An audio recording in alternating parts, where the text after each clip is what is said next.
नमस्कार दोस्तों, मैं एडवोकेट शैलेंद्र अग्रवाल। आज हम चर्चा करेंगे नार्को टेस्ट की। पिछली बार हमने बात करी थी डीएनए पे, इस बार हम चर्चा करेंगे नार्को टेस्ट पे। बिंदुवार हम अगली बार बात करेंगे ब्रेन मैपिंग पे, लाई डिटेक्टर पे, फिंगरप्रिंट्स पे। इस बार हम बात करते हैं नार्को टेस्ट पे। नार्को टेस्ट क्या होता है, कैसे होता है, इसकी एविडेंस वैल्यू क्या होती है, सुप्रीम कोर्ट ने इसके बारे में क्या कहा है, आइए समझते हैं। देखिए, जब कभी कोई अपराध घटित होता है और पुलिस को कोई सुराग नहीं मिल रहा होता है तो पुलिस को अक्सर संदिग्ध व्यक्ति या नामजद अपराधी का नार्को टेस्ट कराने की आवश्यकता पड़ती है। पुलिस कोर्ट से परमिशन लेती है। पुलिस को खुद से ये पावर नहीं है कि वह किसी व्यक्ति का नार्को टेस्ट करा सके। इसके लिए कोर्ट की परमिशन आवश्यक है। कोर्ट की परमिशन के उपरांत ही नार्को टेस्ट किया जा सकता है।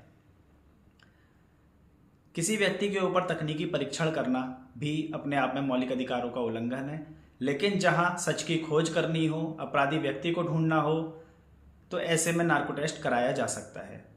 नार्को टेस्ट बहुत ही रेयर केस में किया जाता है, जब बहुत ही गंभीर अपराध होता है और उस अपराध से संबंधित कोई भी सुराग नहीं मिल रहा होता है, तब नार्को टेस्ट किया जाता है।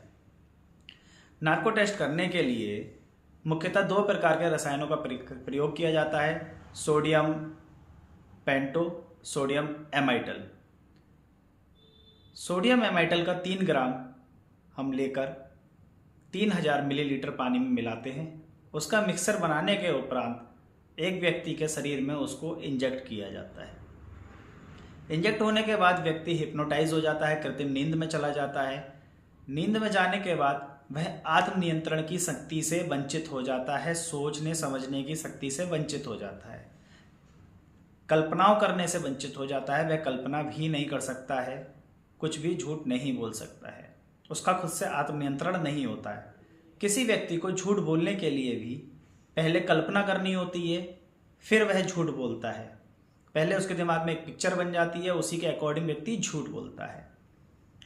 तो नार्को टेस्ट क्या करता है कि व्यक्ति को कृत्रिम नींद की अवस्था में भेज देता है, जहां पे उसका खुद का आत्मनियंत्रण नहीं रहता है और व्यक्ति कल्पनाओं से वंचित हो जाता है, वह झूठ बोल नहीं सकता है।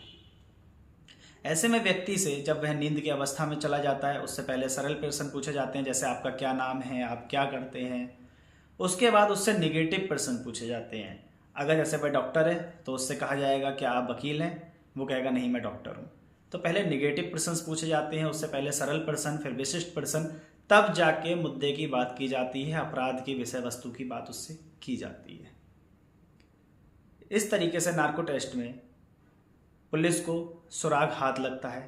नार्को टेस्ट की कोर्ट में एविडेंट्री वैल्यू लगभग नगण्य है, उस पर विश्वास नहीं किया जा सकता है, क्योंकि ये एक ऐसे समय में व्यक्ति का लिया गया बयान होता है जब वह अर्धचेतन की अवस्था में होता है। वह बयान उसका स्वतंत्र रूप से नहीं होता है, यानी कि व्यक्ति को आपने अर्धचेतन में भेज दिया। एक तरीके से आपने देखा होगा 24, 25, 26 एविडेंस एक्ट में कन्फेशन के बारे में बताया है। पुलिस के सामने किया गया कन्फेशन जो स्वतंत्र ना हो, और ऐसा कन्फेस जो है एडमिसिबल नहीं होता है, उस पर कन्विक्शन नहीं हो सकता है।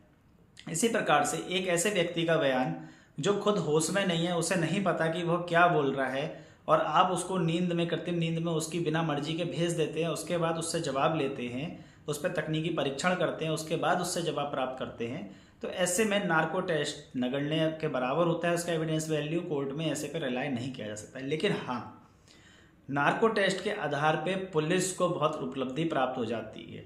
देखिए, जब पुलिस को कोई सुराग नहीं मिल रहा होता है तो नार्को टेस्ट में जब व्यक्ति होता है, बहुत शातिर अपराधी होता है, तो वो कुछ ऐसी बातें बता सकता है जिससे पुलिस को सुराग हाथ लग जाए। नार्को टेस्ट की तो भले ही एविडेंट्री वैल्यू कुछ नहीं है, लेकिन पुलिस को एक कड़ी मिल जाती है अपराधी तक पहुंचने की, और पुलिस को पता चल जाता है कि हमें और कौन कौन सी एविडेंस कहां कहां से कलेक्ट करनी है।